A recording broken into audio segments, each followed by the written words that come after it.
Ladies and gentlemen, boys and girls, children of all ages, we are back. We're back again. The boys are back in town.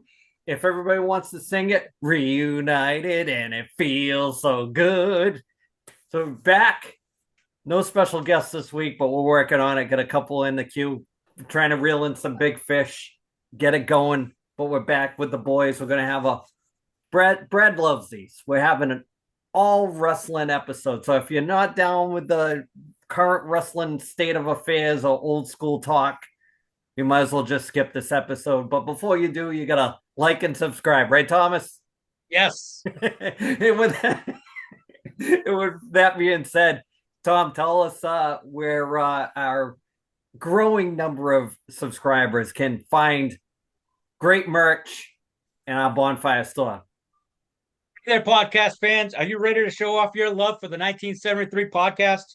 We've got over 20 different designs of t shirts and hoodies that capture the essence of classic stuff. Whether you're a fan of the shows or just love that retro feel, we've got something for everyone. From bold prints to subtle nods to your favorite personalities, each piece is made with top notch quality and that timeless style you crave. Perfect for lounging at home or making a statement out and about. And don't wait, our collection is flying off the shelves. Faster than you can say, don't be cheap, buy a shirt. Visit us now at bonfire.com and grab your favorites before they're gone. 1973 podcast t shirt on YouTube. Just click the link in your episode.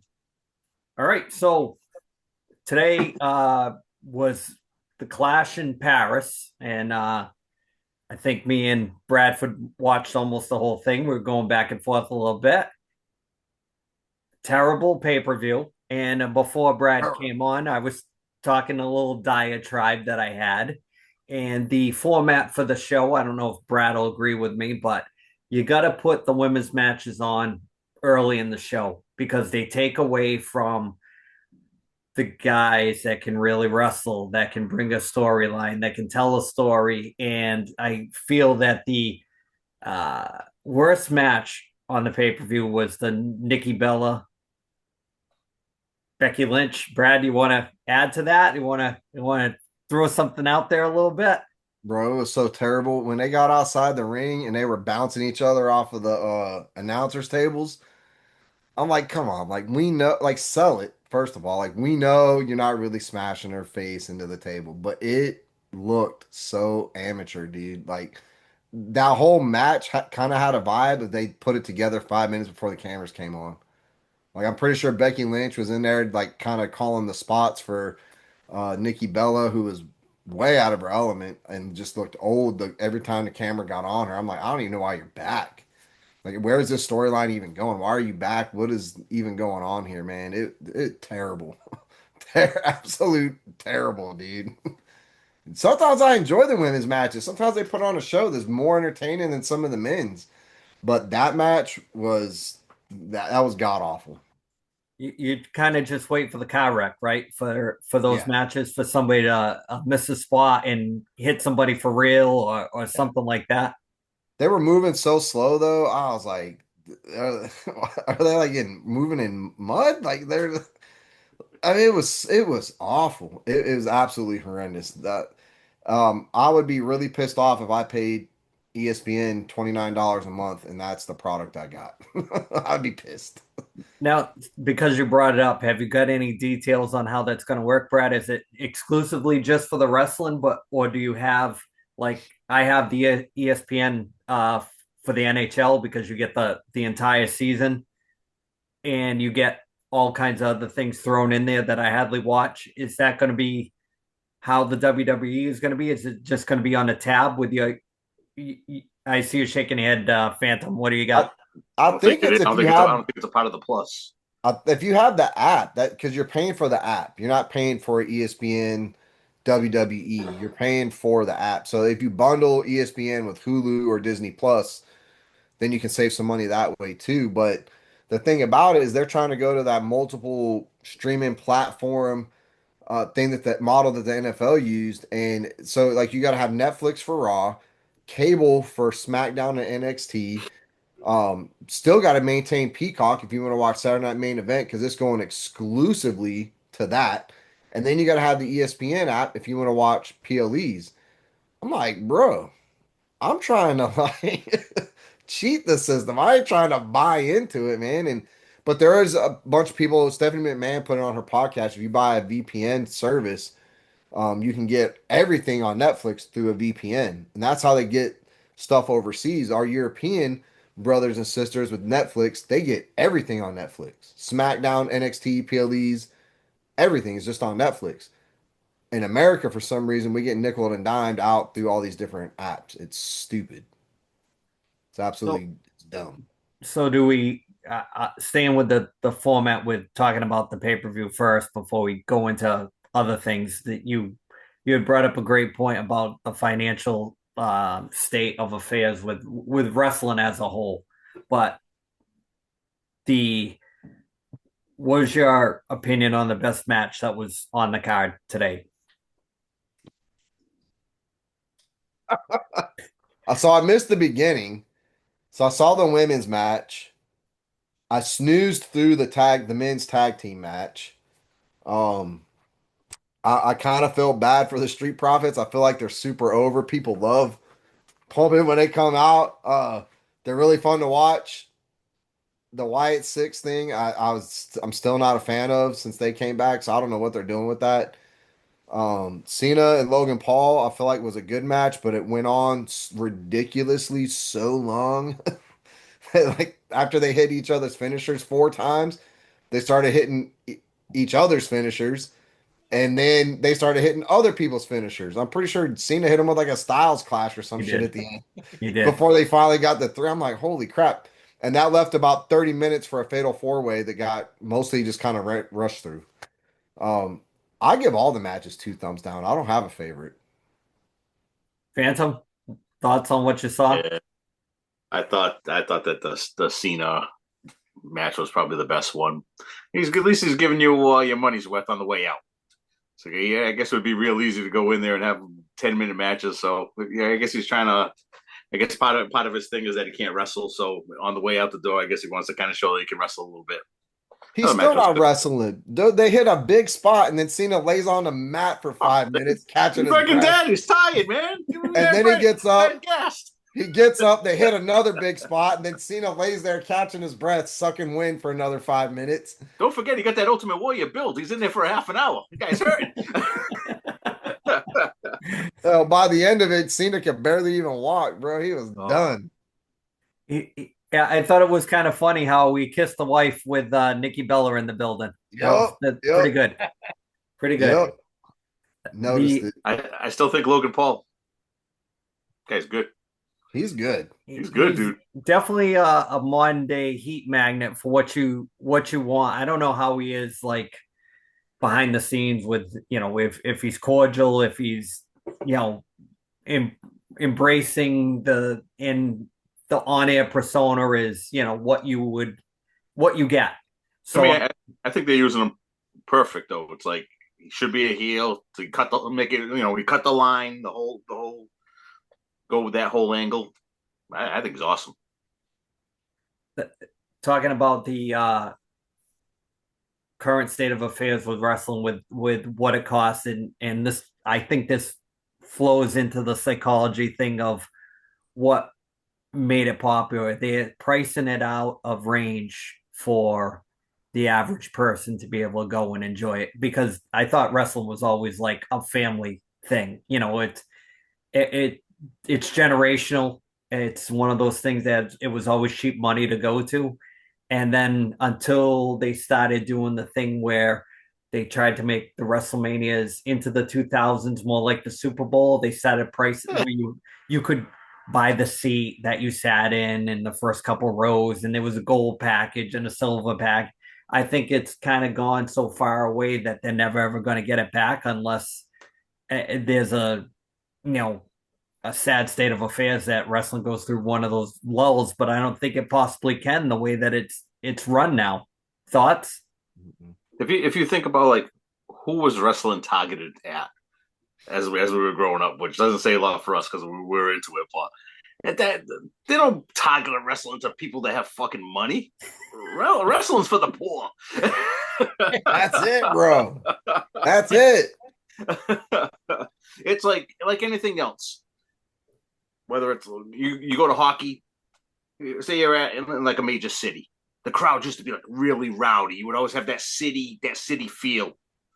Once they started building the big arenas and all that, it's all corporate. You go into the playoffs, you don't get the same vibe in the building. You're not getting that. I don't know what's the word to use, but it's not. You don't get that. The working man. Yeah, no, it's different. It's you Blue get everybody collar. in there that's. I don't want to say that they're too polished to yell and scream, or they're just there because they got the tickets from work. They might not even be a fan. It's like it's more of a status thing than a fan thing to me. Yeah. Wrestling fans are like true, they're authentic, they're blue collar, they're hardworking people. You know, you go to NFL football games, it's a lot of white collar people in there, unless you got like some old timer that had season tickets that they just bought year after year and pass them down generation to generation. Like the NFL priced their fans out, you know, where like people only go to one or two games a season, if that, because it's so expensive and you got to get them on secondary markets, like we were talking about before the show. I mean, I saw a thing for WrestlePalooza. Third row seats were like $6,000. That's Who insane can for do that? WrestlePalooza. Not even WrestleMania. WrestlePalooza. And some idiot bought them. So as long as idiots keep buying it, TKO is going to keep running the price up. But I did see something. Maybe Andy, you told me that. Was it you that told me they're gouging on prices right now until they make their money back? Once they get out of debt, it's supposed to come back down. Was that you? I can't remember. Uh, I've read so many articles about it that come through my feed for my daily buzz of stuff, and it just crazy to think about the where it was versus where it is now. It's And insane. I think somewhere, even with the state of the business itself, like the kind of wrestler that is in the business now, it just some I can't tell you where they metaphorically jumped the shark with the whole thing, Mm. but somewhere. I don't know if it's around the end of ECW and WCW, and then it kind of jumped there where McMahon was the only game in town. I don't know. I could, I try to, because I love it so much, I try to be a historian with that stuff, but I just can't understand where it's gone so far off that the guys that are still left, like say like an Arn Anderson or a Jake the Snake Roberts, guys that really have a good mind for wrestling, how they can be pushed aside where their opinions don't matter anymore, and they can't have a good working backstage relationship where somebody really wants to listen to them, and it you see from the videos that I send you guys that all the stuff that doesn't make sense.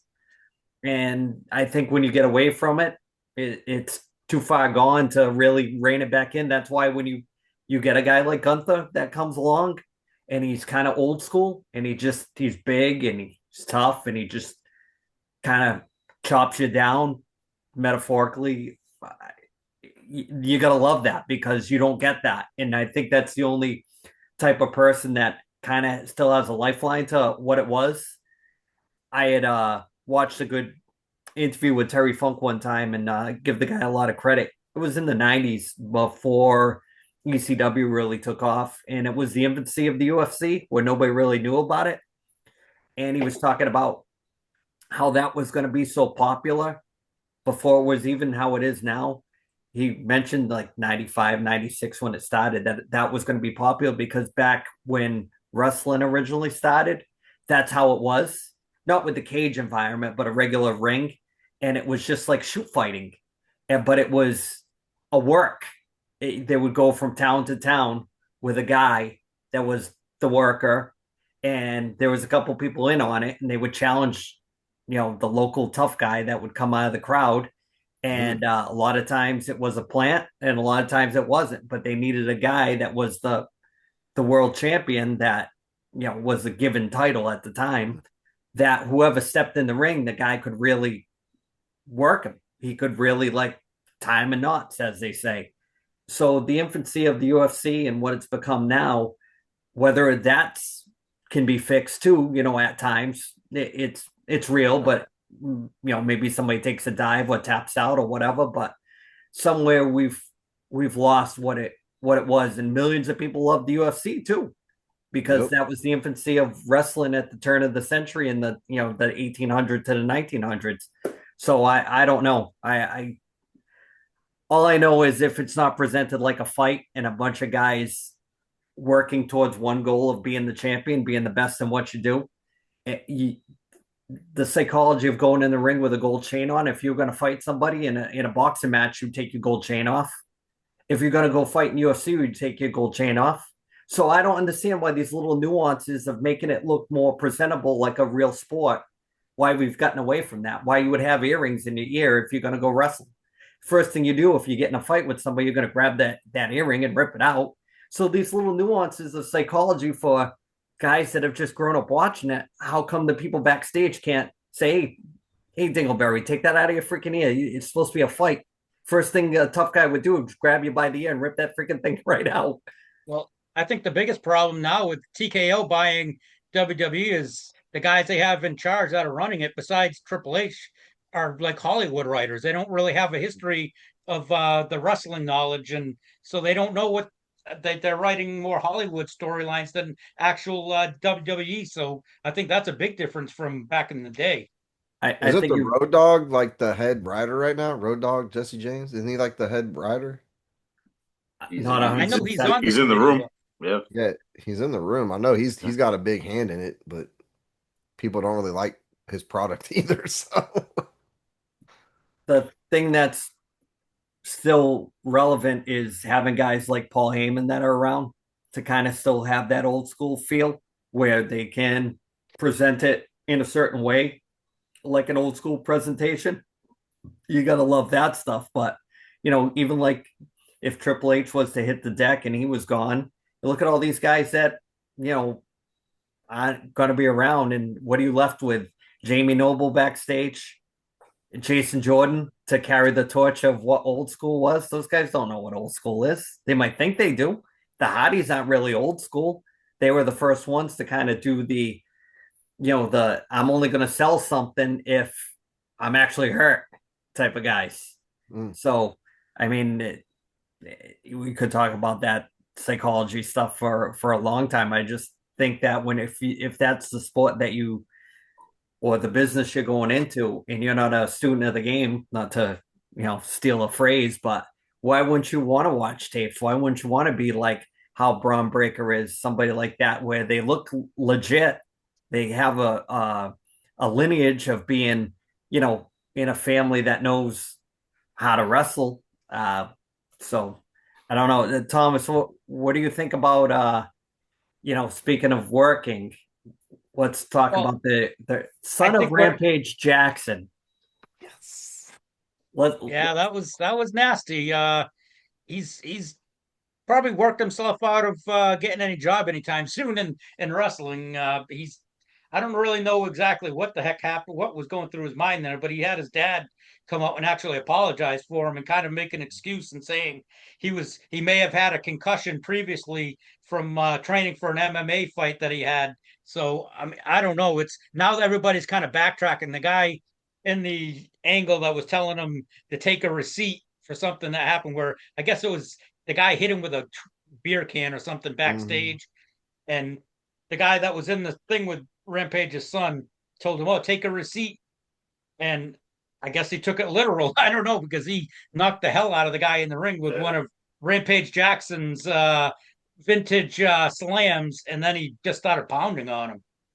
The thing that was funny too is I think somebody kind of told him like just just go in there and start kicking his ass, Yep. and until we'll go in and we're gonna pull you off. So it's like go in there and just wear him out until we show up, and then nobody was coming in to save him.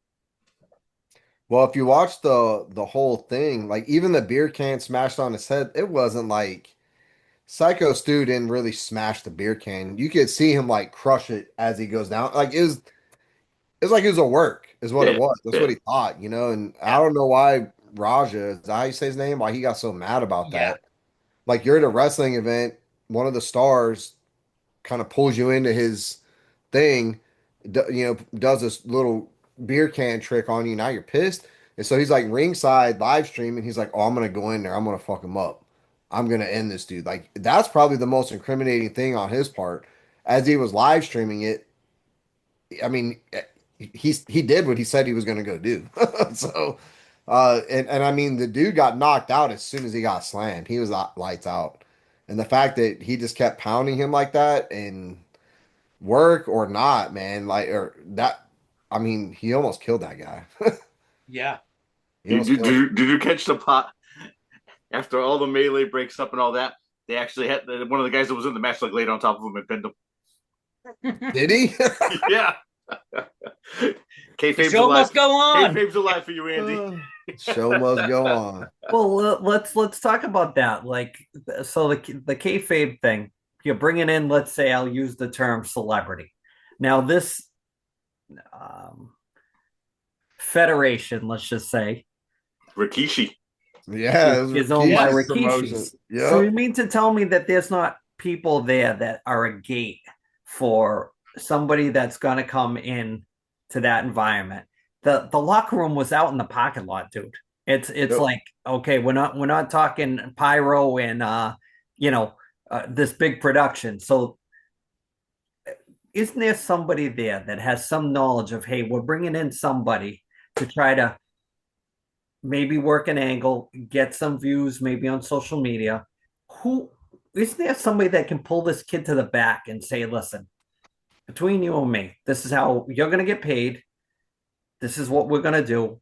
And we're going to make money off of this and probably 3 or 4 more shows after this. Just go with the flow. The guys are going to take care of you. We're going to make it look as legit as possible. Did that even happen? Nope. I And I blame Cody and Travis Scott because once that shit went down, now everybody thinks they can get in the ring and punch a wrestler in the face and get away with it. So this goes right back to what I've said on past episodes. Yep. The guys that when we grew up, these were guys that couldn't function in regular society. These weren't, whether they were, outlaws, right? Whatever they were, they couldn't function. Look, you see how Flair is, and he's on the tamer side of some of these guys. Yeah. You think a guy like Stan Hansen, if somebody jumped in the ring, that guy isn't going to make you think that wrestling. Look at the Dr. D thing with John Stossel. You know what I mean? That's a controlled environment. And he asked him one question, trying to be like, okay, maybe I can peek behind the curtain. And they were like, no, you can't. Slap. Where is because they let these guys in this business like an Orange Cassidy, who most guys I know are probably bigger than him, but they let him in and they don't. It shouldn't be. It should be larger than life personas. The Wild Samoans, the Captain Lou's, the guys. There was a patent to getting in the business where they would look at the Hogan story when we talked about it. They broke him down, and then if he showed back up, they knew you wanted it. But they had to do that so that when you went back to your regular job at the post office, you would say like, "Hey, I went down to the Tampa Armory and I tried out because I knew those guys from coming into where I work, and they beat the crap out of me." Yep. So where is that? You know what I mean? Where is the receipt for all these people that just because they got money and they're celebrities, they get a pass? You talk about that. I was just reading something a few weeks ago. I think it was, what was it, SummerSlam that Jelly Roll was on. He was supposed to win that match, and he actually told them no. He says, I should not win this match. He says, this is my first time in the ring. He says, I would not win this match. So he actually had the finish of the match changed to where he was getting pinned. The thing that's funny with him is, he's like a longtime wrestling fan, so he probably knows how it kind of works, and he doesn't want to go against that. Yeah. Well, he trained his ass off for that match too, man. Yeah. You got to respect the guys that loved it growing up and kind of understand, maybe on the outside, kind of semi understand it. But when you have like the time they brought in Floyd Mayweather and he beat the Big Show, it's like you're right there. You got the biggest guy in wrestling and you're making him look like a tool. Yep. just for a WrestleMania moment, and he's the one, I'm sure he got paid for it, but whatever. But it just it's not how it once was. It needs to go a little bit back the other way.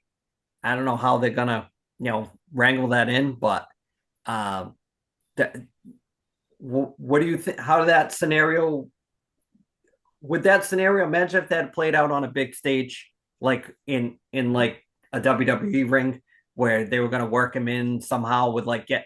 Then his father was going to come in, maybe 2 or 3 pay-per-views down the Right. line. He went in and did that to, let's say he did it to Cena. Or Oh, Cody. Let's say that was Travis Scott just ground and pounding on Cody, like, and The Rock's just perfect standing there, like, hey. scenario with that is when they brought Tyson in. Tyson at that time was a live wire. At any time he Ooh. could have. Yep. And the finish was he was going to punch Shawn Michaels. Imagine Yeah. if he punched him for real. Yeah. But Mike Tyson was a big wrestling fan growing up. He always would talk about his boy Bruno Sammartino. How did that go? Anything to add to that situation from you guys? I think Raja should have said that he kept hitting him because he wasn't selling. Ooh, Yeah. ooh. It, if anything, they popped the territory though. Yeah. Psycho Stu's going to get a tryout like Hannibal with the WWE. Oh man, And if he ever comes out of his medically induced coma, I mean, They said he was a veteran too. I didn't know that. is he? Oh, he's Yeah. a veteran. He was a veteran, and Salute. he went, he went into pro wrestling because it was supposed to help his PTSD. That's right. That's what it was. So you know what you've been missing all this time, Bradford. Yeah, I'm missing out. That's what I need to go do. If he didn't have it before, he's good at now. Yeah. This is true. This is true. So Oh, since the last time we met as a group, we've probably missed a few key uh, wrestling stories that have come up. We saw the DDP with the AFib scare this week. That was oh yeah. kind of crazy for a guy that's been known to be in pretty good shape. Pretty good shape for an older dude, as the Phantom would Absolutely. say. Absolutely. What else did we miss, Bradford? Since the last time we spoke, Thomas, you got one? Shit, I don't know. Yeah, let's get controversial. Brock Lesnar's back. Yeah. Well, he can't. Well, is he? Is he back? He's gonna fight Cena at the next pay-per-view, and now it's funny because Triple H, they canceled. They kind of wussed out because they canceled the press conference the night that Brock came back. They had been doing all the press conferences right after the show. They decided they weren't doing them right before that show. They weren't going to do them anymore. And afterwards, Triple H said they brought Lesnar back because Cena picked him. Cena said no, they picked him. Triple H wanted to bring him back. Ooh. So there's kind of a he said she said on that. So we're for sure, it's going to be Cena and Brock Lesnar the next PLE Supposedly, it's going to be the next pay-per-view. Yeah, At because he came out, WrestlePalooza? slammed him, and then I like don't know.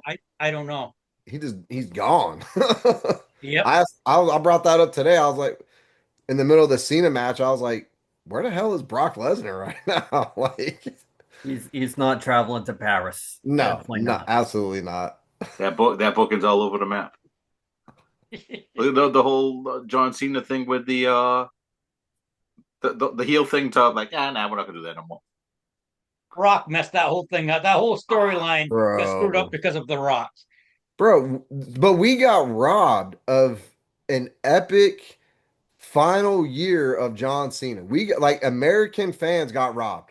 Like we had him at Royal Rumble. That was awesome. We had him in a couple PLEs. That was cool. And then he turned heel and we got a shit product. Shit product for the next however many months.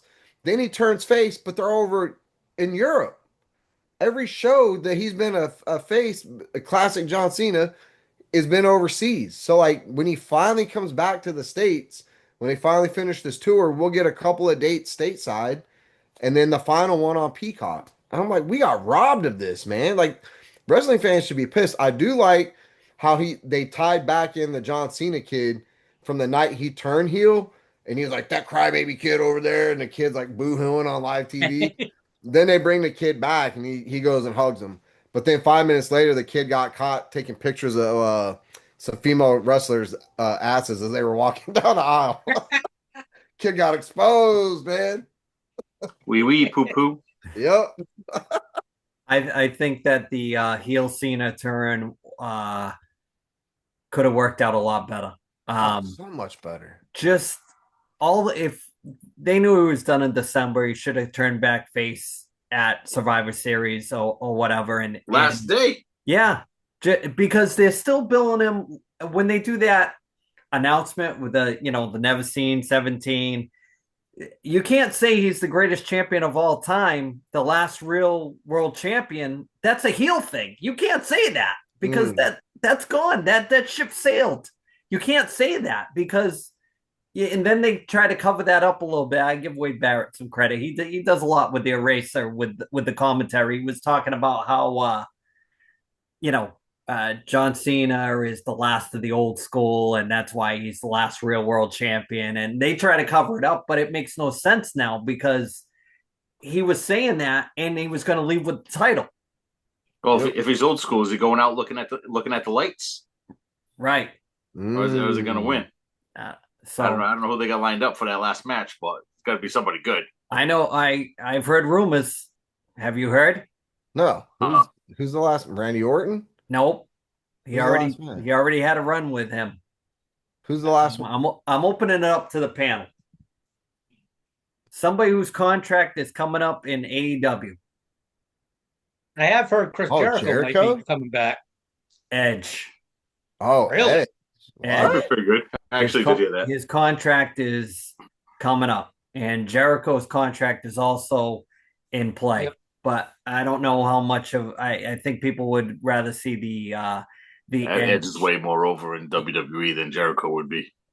Yeah, I mean, Edge is way more over in AEW than Jericho is. Like, I feel like that would be a devastating blow to AEW if he came back. Well, but let's stay on topic with AEW. We haven't talked too much about AEW. Did you see Tony Khan at the last press conference saying that his diatribe on the champions are going to matter and championship matches are going to matter, and he opened the floor up to questions about and he wanted no BS. He said, he asked me what would make our product better. Well, I can give you a laundry list. I wish Ed was here for this one. He's saying how he doesn't want matches to copy. He didn't say WWE, but you already do.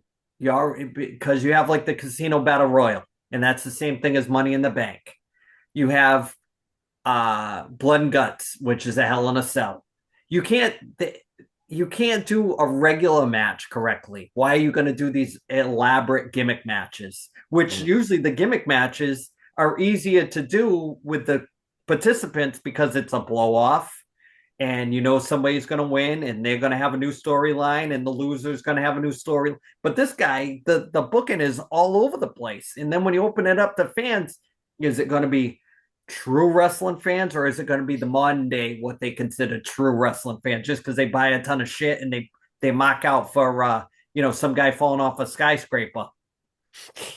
Yeah, the AEW is in one of those spots where they've been around longer than some federations now. They've been around longer than almost ECW now. So where do they go? Do they keep trying to outprice people, but then when you get people there, you let them book their own stuff and they aren't really good at booking themselves? I don't know. I think they stay on the path they're on because the Phantom had brought it up the other day. I think a lot of WWE fans just can't afford all these subscriptions if they already have subscriptions for other sports services. And I think a lot of us are going to go to AEW, like myself included. I'll probably start watching more and more of that. Right now it's all WWE, a little bit of AEW. Um, Uh, I'm not about Perfect to. time for them to right the ship. Yeah, and until WWE figures this shit out, I'm not. They're gonna freaking invest in 5 different apps just to watch a shitty PLE.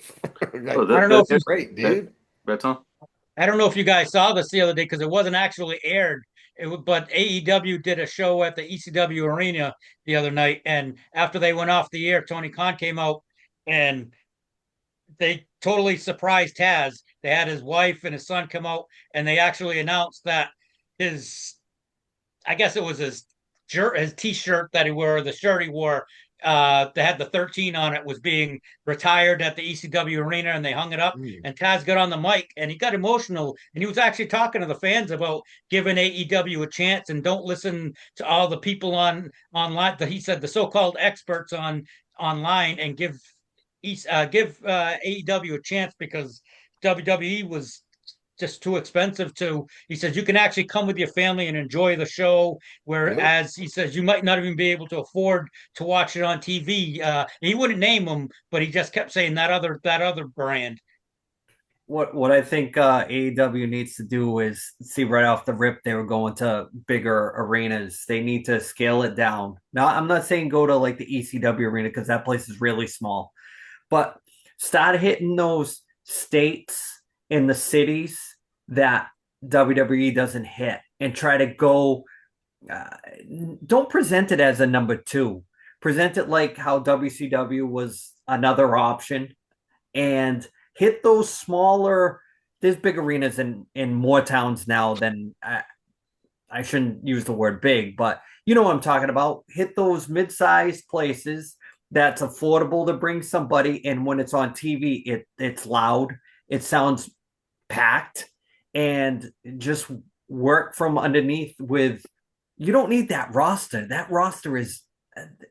Look at that roster. Go online one day and look at that roster. It. You could probably cut half that roster, if not 3/4 of that Sure. roster, right off. And whatever they're doing with Ring of Honor, it's not working.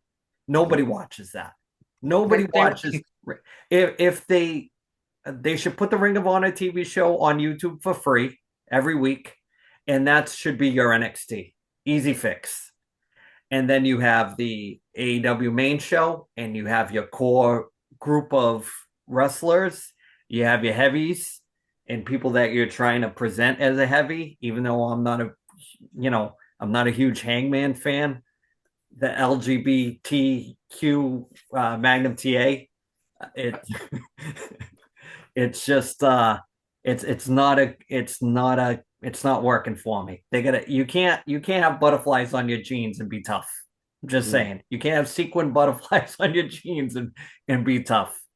I Well, don't know. that's what some of those guys might have said when Magnum TA was wearing the huge fur coat with Dusty on Never, WCW. never, never happened. Did you see the thing with Jake Hager talking about Tony Khan? That's I was working towards that Yeah, after the CM Punk thing. yeah. He's just saying that it's like it reminds me of the stuff that we hear about with WCW. He's like, you go to the arena, you're there all day, you don't know what the hell you're doing, and then an hour before it's like time to go on, it's like, all right, you're going to be in this like 4-man match, and it's all just thrown together like right before they go on TV. Mm. No, nobody wants to see a 6-man or an 8-man tag just to put a guy on TV that you're paying. Why not just have that core? You know, your heavyweight title picture should always be a main event guys, and then you have the guys that you're going to develop, and then you have your jobbers underneath. But then Well, you can call up people from Ring of Honor and present them as maybe something like they do with NXT. when we came up watching it too, the guys that did like the vignettes that were on the show weren't the guys that were actually wrestling on the show. So it was like if you weren't on the show, you were the ones that taped the vignettes that they were showing in between. So and it was almost like for the following week they'd show you a vignette, and then the following week you're on. Not Seth Rollins is in our main event tonight, but we're gonna have 5 segments of him talking before he actually like goes out. Like, why you need to show him 5 times, and then he's the one that's on at the end? It's like it's supposed to be from week to week, not like a whole build up right from the start of the show to the main event. Brad, if you could change something about AEW to make you like it more, what would you do? I don't know. I feel like I like it enough. I just like I gotta sit down and I gotta really get into it. I guess one thing I don't like is just it's a gratuitous over amount of unnecessary bloody acts. Like I'm down for somebody getting cut or split open, but when I flip it to AEW and dude is getting a fork jammed into his ear, Screwdriver I'm like, stabbed in both legs. yeah, With, and I'm like, what the fuck is going on here? Or they got a staple gun and Swerve is getting stapled in the cheek for. I'm like, I don't. What am I watching right now? Like torture porn? Like what is this, man? Like to me, I don't know. There's like hardcore, there's wrestling, like I don't know. Like I get it, man. I'm not against it. Um, But what does it mean? Is it yeah, just shock and awe? Does it mean something? Is it that's kind of the gist I get out of it. It's like, hey, what let's clip this moment of so and so getting a fork in his ear and there's blood gushing everywhere, and we'll put that 5 second clip all over social media and we'll get a lot of likes. We'll get really famous. I'm like, this is stupid. This doesn't even mean anything. And there's blood everywhere. I'm like, who is enjoying this, man? Like, It's even like with the with Tony Storm. We all like her. She gives like these crazy promos, and she kind of was building it up, going. Now I think they just got her out there, like throwing like nonsense out there. Like it's like almost not as good as it was before because now it's just yeah. like she's just like forcing out some like funky stuff to try to make people laugh, but it's like it's not organic, I guess. No, it's like they have somebody like trying to get her to say some really offhanded shit now. Yeah, Yeah, it don't even make sense, some of the stuff she says. I'm like, what the fuck did she just say? no milk lemonade for you guys? But it's still funny. It's still Tony only Storm. after the show goes off. Yeah. Oh, Juice Robinson, Oh, you lost the Macho Man look, and I heard this Splitsville too. The thing about the AEW that kills me is no, if it's on an injury angle or you're not trying to get heat to create, that good versus evil type thing, like, hey, I'm gonna get you back because you busted me open. All that stuff should be saved for the blow off. And it's not every match is a blow off. You can have a match on a card. Like when you used to turn on USA and then you would catch a random card from the Boston Garden or random card from you didn't know what the card was unless you went and got the program. It's okay to turn on AEW and it's FTR versus another tag team unannounced. Just they're trying to move up the title ranks. What happened to the top 10? I thought wins and losses mattered. I thought it was going to be presented as splits based. What happened to all that stuff? Not every match has to have a storyline. You can have two teams you're trying to get over. Somebody's going to win, somebody's going to lose. But 2 weeks from now, nobody's going to remember unless some kind of angle came out of it. Just build your teams, get them on TV, get people interested. Like, hey, I like that guy, or I like that, or yeah. Why can't it just be like that? And then you have your title, which always has some kind of storyline or some gaga going on, and then you have that intercontinental title picture. The guys that you're trying to groom, the guys that are the gates. Maybe they're on the way down, but they're still good enough to sell a T-shirt. And I don't know. Is it that hard, fellas? Is it that freaking hard? Plus, I heard too when you go to an AEW show, they ain't got shit for merchandise. Probably. That's one But of the yeah, biggest complaints. but if you look at WWE's merch, I mean, every week their superstars get a new T-shirt with a new saying or a new catchphrase. How many Roman Reigns T-shirts are we up to now?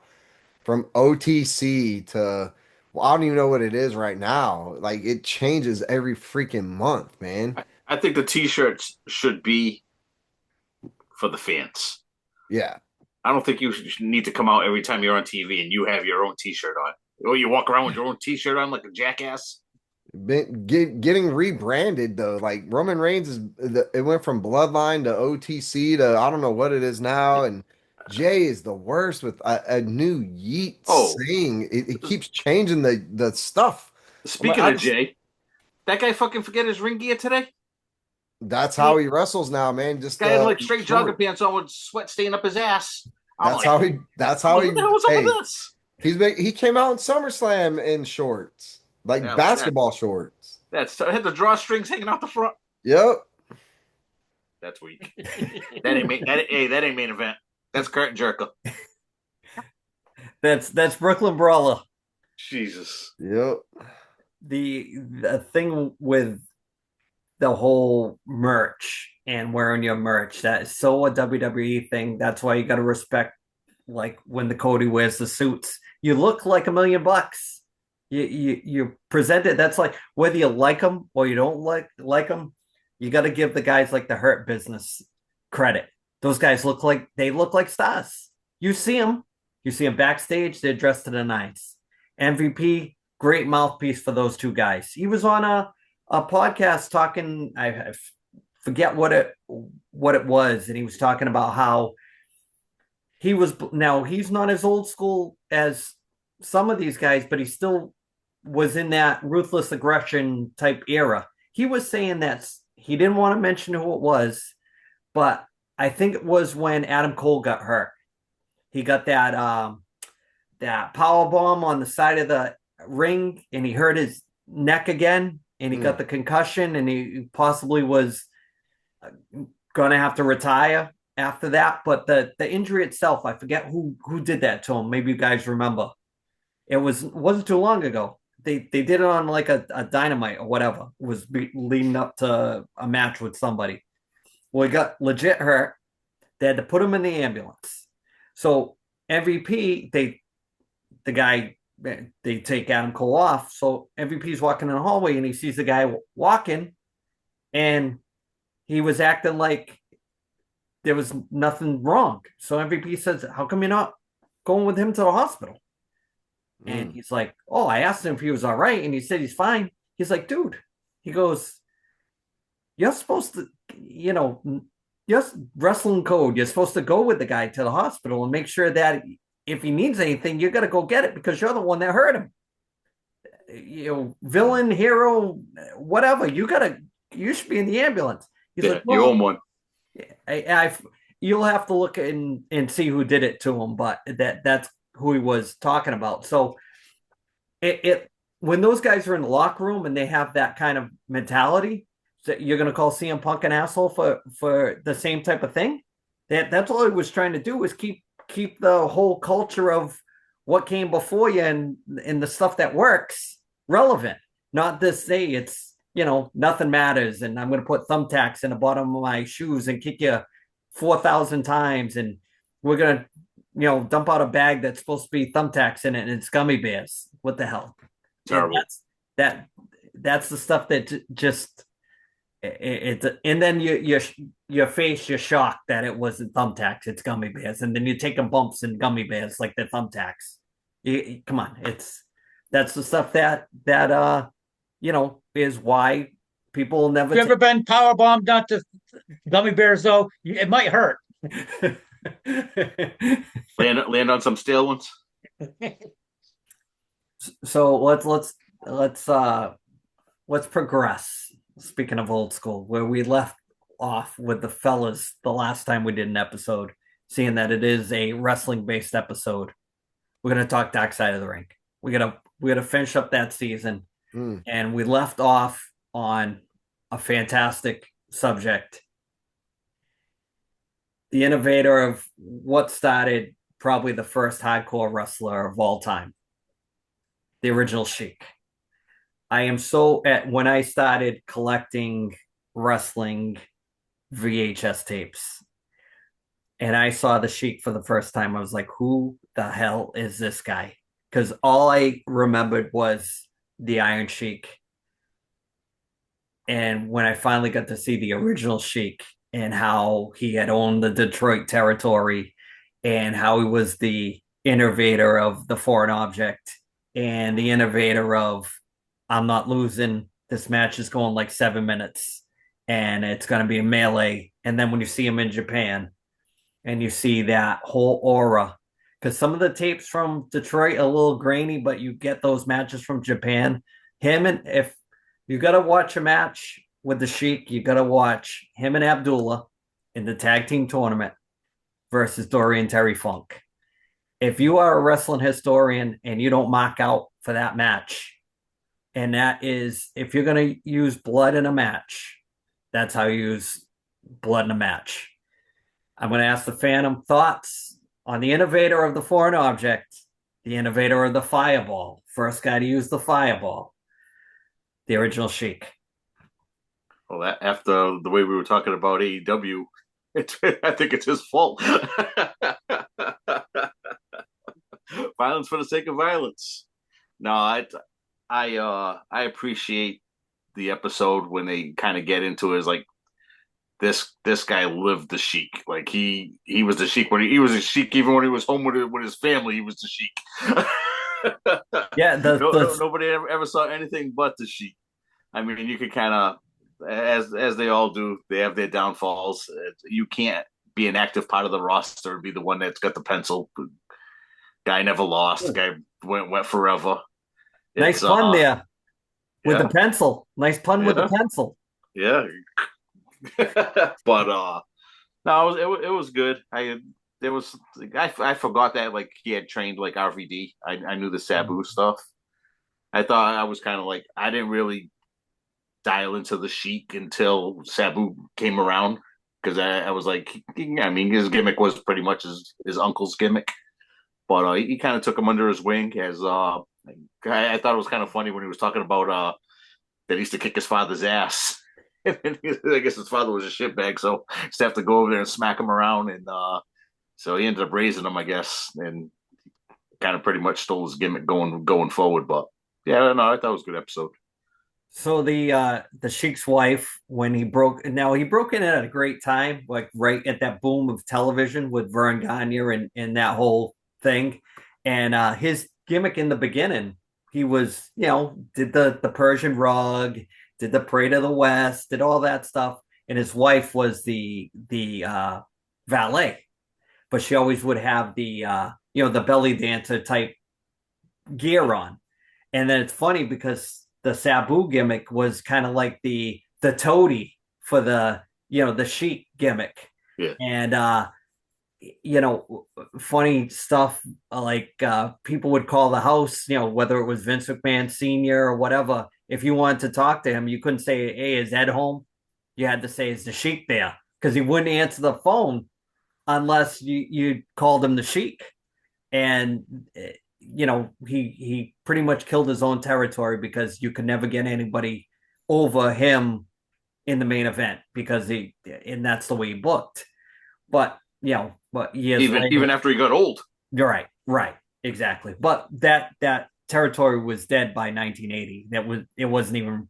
That's why Georgia Championship Wrestling started going towards Ohio in the old Sheik territory because he was kind of killed, whatever business they had, but he still had relevancy in Japan, a little bit into the 80s. And he made some pay-per-view appearances, not for WWE, but he made that famous one in 89 at the or 88 at the Bash. 88 for the Great American Bash in Detroit, where you can see that too, where he told the guy, "You're going to drive my limo right into," because he knew all the people that worked at the Cobo Hall or wherever it was. He said, "You're driving the limo right into the arena." So if you go back and watch it, unannounced to Jim Crockett and that crew, he has the limousine come right in and he opens the door and gets like the biggest pop of the night because people hadn't seen him relevant in almost 10 years. So just funny stories about kayfabe and how he would have like these dinners with the people that were in the territory, and you're having a dinner at your house with only people that are in the wrestling business, but you have to separate them. Heels in one room, baby faces in another room, and they couldn't talk. I mean, how much more kayfabe can you get than that? You're in your own home. You're not letting fans in your house, but you even kayfabe the guys that are in the. And he was fighting all the time because people thought that he was really Arabic, which he had a Lebanese background and he could speak Lebanese, but people thought that he was, really Arabian. So kind of cool. And Ryan, he's also in I Like to Hurt People, the movie. Yeah, If yeah, you yeah. ever, get a chance to go and watch that, that's definitely a good wrestling watch. If you, How about when they were saying he's wrestling that hardcore match in Japan? It's like a borderline like inferno match. Mhm. The fire gets out of control. He's in the ring wrestling. The thing's ablaze. He's in there. He's on fire. He gets to the outside of the ring. He wants to get all his spots in. Finishes the match. The guy's got burns all over his body. Doesn't want like medical attention while he's in Japan. Flies all the way home. With they were saying that it's like it smelled like burnt flesh all the way from Japan all the way back to Michigan. Jeez. yeah, because he didn't want to lose the kayfabe, wanted to Yep. stay in character. Yeah, that was with the FMW stuff when it started to really get cuckoo over there with that Oh stuff. man. Yeah, the guy's insane. So I guess we'll kind of just.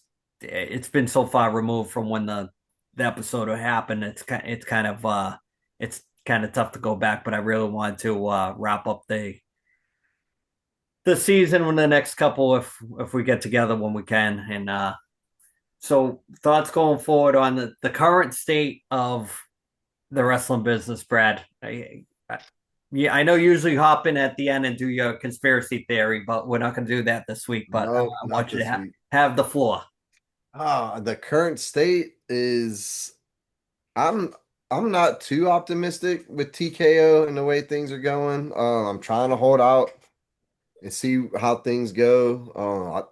I don't know, man. Only time will tell. We got to stay with it at least for now. I don't know what I'm gonna do for WrestlePalooza. I mean, I have a jailbroke fire stick, so I'm 99% sure I can get that PLE Allegedly. allegedly.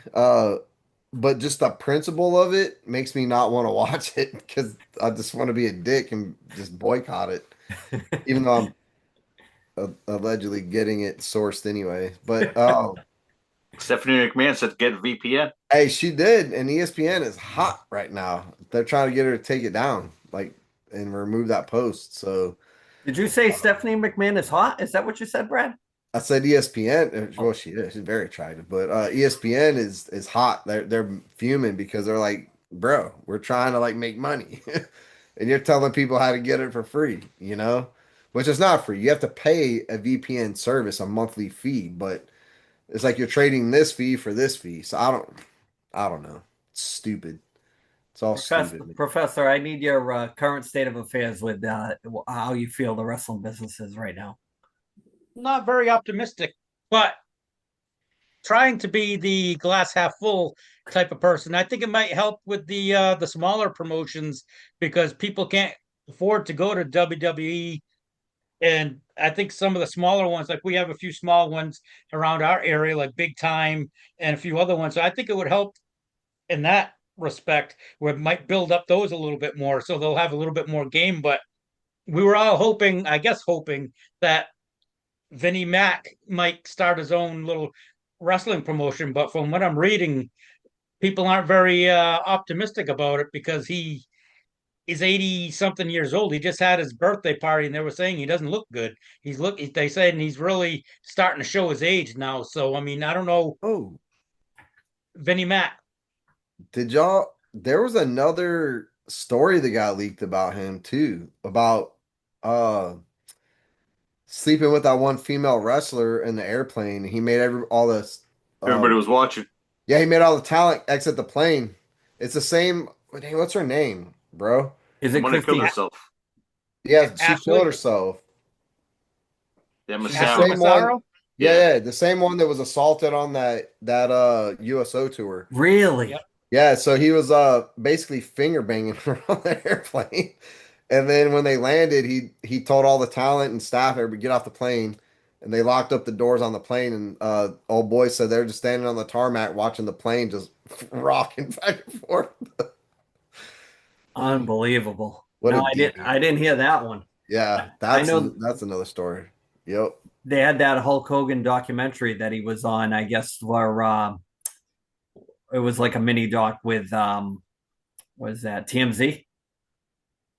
Yeah. And they had him asking about the past, and he's so like non-emotional, like with things.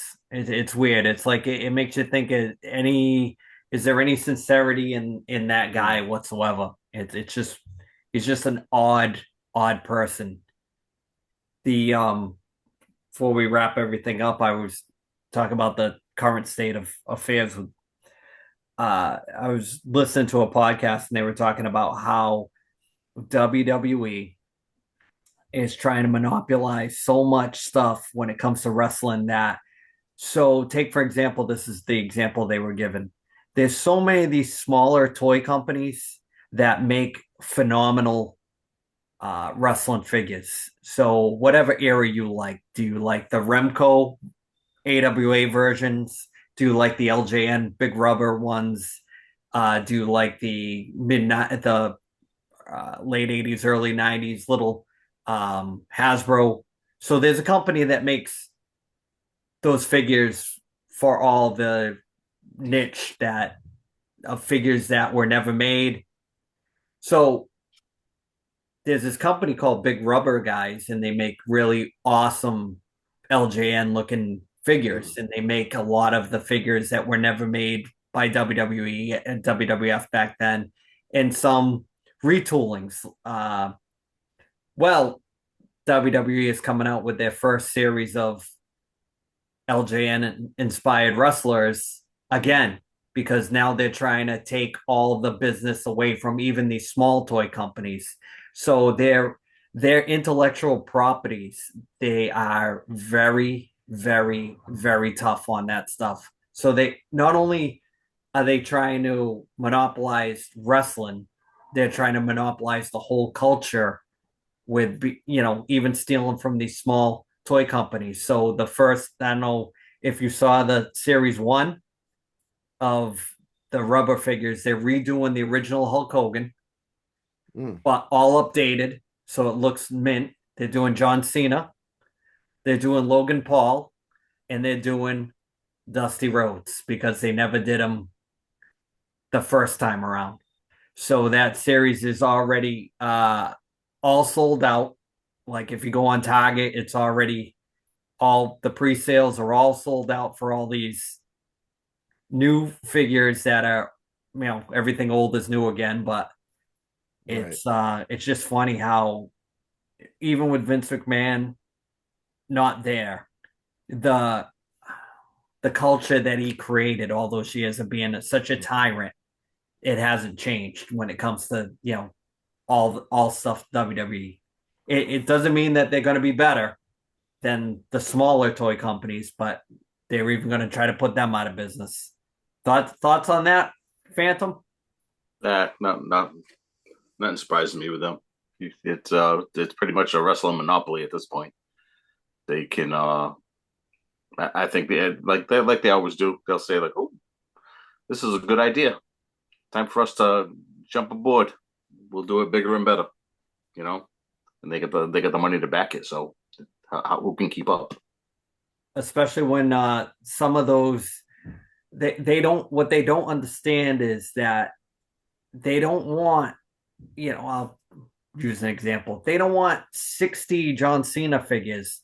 They're looking for that one or two of a figure that you've never made before. That's what they don't understand about the people that collect wrestling memorabilia. They don't want 60 of the same thing. They want variety. They want, you have these legends, you have this Hall of Fame, but you never do anything with it. Do you know what I mean? So you're Yeah, just hoarding to have. You're like the collector that you never want to tell anybody you got your stuff. Then what's the sense of having cool stuff if you don't show it off, right? yeah. Bradford? I'm not surprised, man. They're gonna try to get their hands into everything. What they need to do is get a hold of the marketing team at Dollar General and get those whack bendies. Have you seen those at Dollar General? It's like a Seth Rollins, a Roman Reigns, and a Rey Mysterio, and they're they're terrifying. They're awful looking, bro. Did you buy them? No, Oh, no. We every time we go into DG, I'm like, Lucas, look how funny this is. Like they don't even look like people. They need to get those off the shelves. These things are ridiculous. They look like those. Did you ever go to the swap meets when you was a kid? And there was always like the little table of like made in Mexico toys. And there's like the it was like it was a real American like wrestler like look-alike, but it had like some weird, awfully translated name on it. That's what they look like, dude. all It's that stuff pops WWE up on merchandise. eBay. Yeah, they're ridiculous, man. Hulk Falcon. Yeah, They, they have odd names. yeah. They're all just ridiculous. Yeah, man.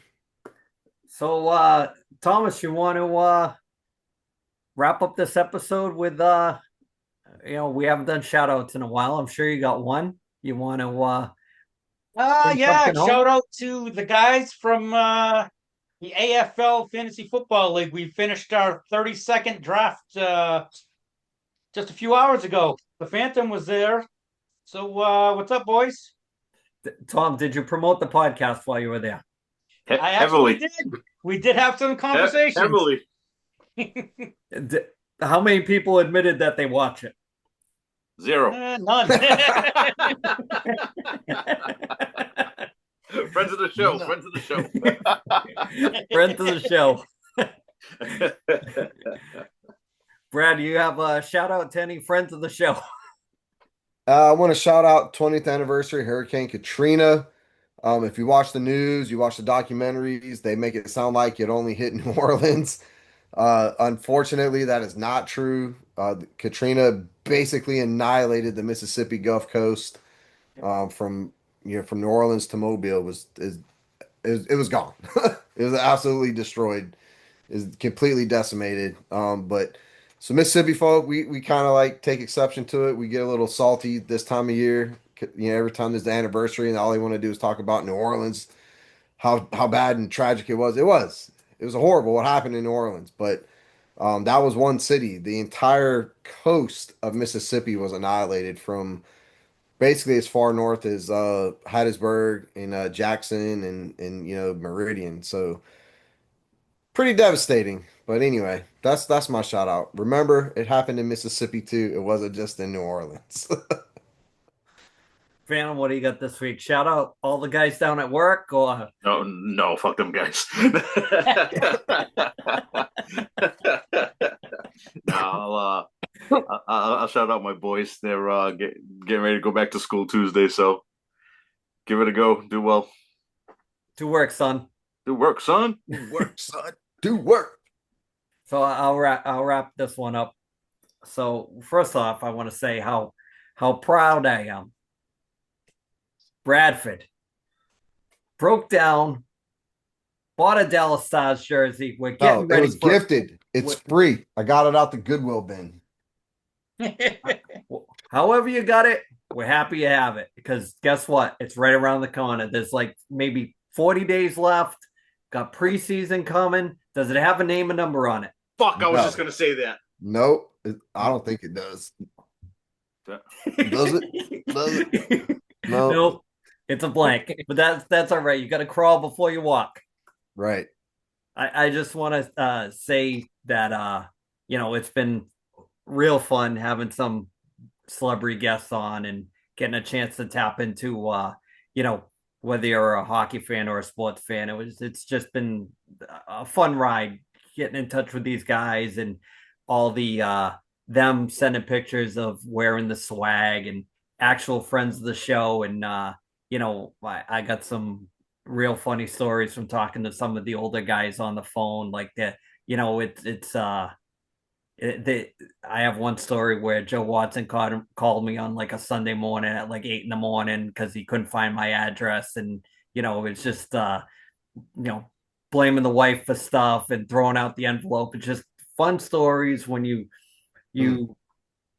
see these guys on TV or you kind of casually know them, and then you kind of they have your phone number and they text you and things like that. So that's been the best part of doing some of this stuff is just being able to reach out a little bit and have fun with your buddies and reconnect with the guys when the well's dry and come back to it. So we'll just we tried to get Ed on this one, but he said he was busy. I don't know what he was busy doing, but I think yep. Yep. Ed, we know. It's there's a lot of lone tube socks in that draw. Are you trying to say that Ed is not going to watch the wrestling episode? I don't think Ed's rewatched any of the old episodes to tell you the truth. Because if he did, Ed would be mad at Ed. Yeah. So I guess that's it this week, boys. We'll get right back at it next week. And thanks for spending a long weekend with us. Later, everybody.